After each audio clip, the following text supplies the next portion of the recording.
Peppermint meringues, my mama's favorite.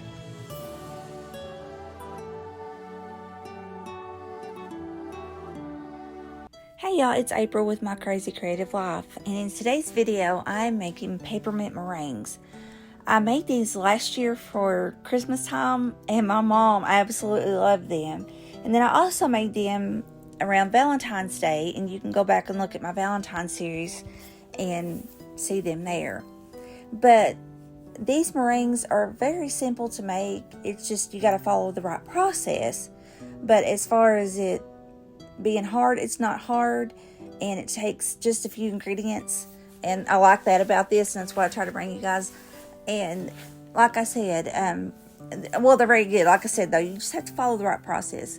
What I'm doing here, you need 2 egg whites.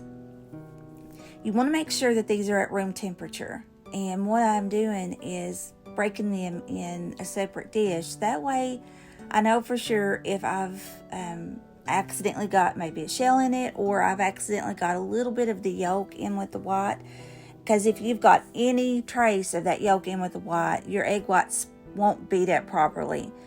So I'm doing them, like I said, separate to make sure I don't have any yellow in it or eggshells, and then I'll just pour it into my big stand mixer. Now for this, yeah, I prefer my stand mixer over a hand mixer because it's going to be running for a while. So anyway, you're going to add 2 egg whites to your bowl in your stand mixer. For the stand mixer, you want to use the wire whisk one instead of the paddle for this, because you're trying to incorporate as much air as possible into your egg whites. So go ahead and put down your top, or however your stand mixer works. Go ahead and put in your wire whisk and lock it in place if yours needs to lock, and turn it on. Now, at this point, all you're looking for is a frothy egg white. You're not looking for them to be white yet. You're not looking for them to be thick yet. You're just wanting them to be kind of a bubbly, I guess a whitish bubbly, but not the thick white. So just frothy is all you're looking for. Right. Now you see how bubbly that looks? Once you get it frothy, you're going to add 1/8 a teaspoon of cream or tartar. And you can get that anywhere, Walmart, Kroger, anywhere. But 1/8 a teaspoon of cream of tartar and 1/8 a teaspoon of salt. And then, of course, you guys know me. Most of the time I use either pink Himalayan or Raven Real Salt. I'm sorry, my voice is sounding hoarse this morning. And I'm going ahead and adding 1/2 teaspoon of the pure peppermint extract to kind of give it that pepperminty flavor. But 1/2 teaspoon. Then you want to lower your lid back down, or however your stand mixer works, and you're going to turn your mixer back on. Now, to save on the mixer, don't go from 0 to 10, just as soon as you turn it on. You want to go in there slowly. And all I'm doing here is, I know that I didn't get the salt and the cream of tartar mixed in really well, so I stopped it after I mixed it for a couple of seconds. I stopped it and I took my spatula and I mixed it in really well. And then now you turn your mixer back on, and like I said, slowly turn the speed up to as high as it can go. Then you're going to sit there and whip your egg whites until you get soft peaks. And this is going to take probably a good 6, 7, 8 minutes or so. I guess depends on the mixer and the day and what have you. But anyway, soft peaks is when you stop the mixer and your egg whites are thick enough to kind of make the peak, but yet they sort of fall over just slightly. That probably didn't make any bit of sense. But here in just a minute, I will show you, hopefully kind of show you what I'm talking about. Okay, in the meantime, I'm going to my Christmas tree and robbing it of candy canes. So you want about 2 candy canes.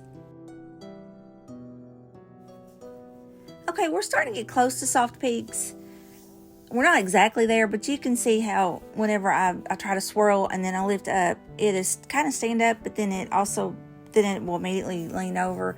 Honestly, I think I was a little bit before the soft peaks, but it still worked fine.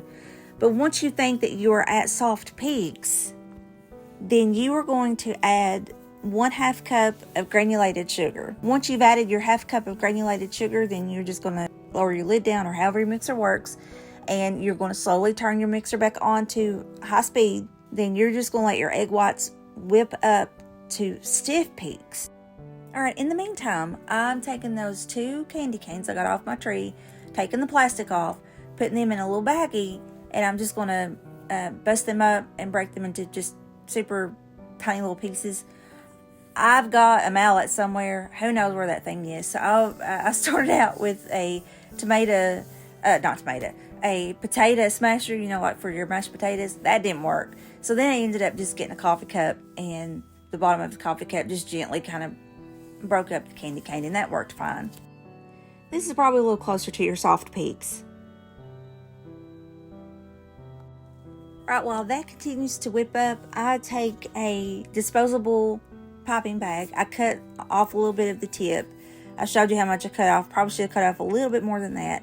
And then I have the large star tip, and I don't even use the coupler and the what's the other word for it? The coupler and the whatever, you know what I'm talking about. Anyway, I don't use that for this. I just take the big old star tip, and I just insert it into the bag, into the disposable bag, and it works just fine. But there's the star tip. I had to cut a little bit more off of the plastic. Okay, I think we're there. If you see, for the most part, whenever I swirl around, it's pretty much staying. I mean, it moved down a little bit, but it's pretty much staying in that shape. It's not moving a whole lot. So I think we're pretty good. So I go ahead and bring it over to my countertop. Then you want to put your piping bag into a tall cup, if at all possible. Okay, as you see, I've got my piping bag in a tall cup, and I just used some gel food coloring. And I was about out of that. I'm going to have to get some more. But anyway, I've taken some gel food coloring. And you want to take a paintbrush that is just designated for your kitchen only, for food, for kitchen. It's washed and it stays in your kitchen for food only. And what I start off doing, I take whatever color I want, you want to go with. And right now I'm going with the green. And I just squirt a little bit out on the plastic. And then I take my paintbrush and I just kind of paint down.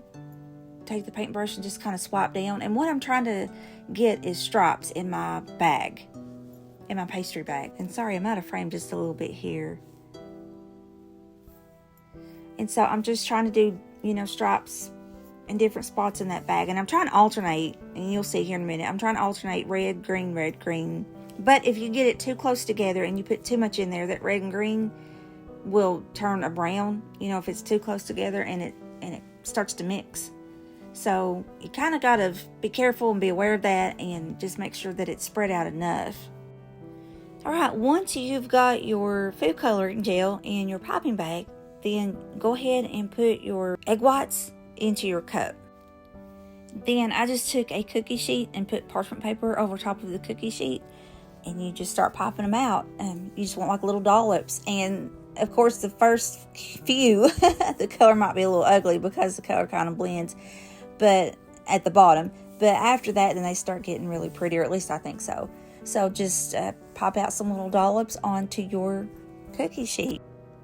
After you have everything popped out onto the cookie sheet, then you're going to take that crushed up candy cane or candy canes, and you're just going to sprinkle those over top, while they're still wet. But you're going to go ahead and sprinkle your candy canes over top. After you sprinkle your candy canes on them, then you're going to stick them into a preheated oven at 225. So 225. What happens, you are not actually technically baking, I guess, the meringues.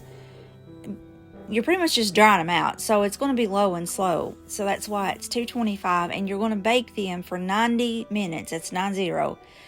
After you bake them for the 90 minutes, then you're going to turn your oven off, turn your timer off, and then you're going to put your oven door ajar and let them sit in the oven at least an hour. If you have time, let them sit there 2 hours, but at least an hour you want them to sit in the oven with the door ajar. You don't want to take them out just as soon as the timer goes off when they're really hot.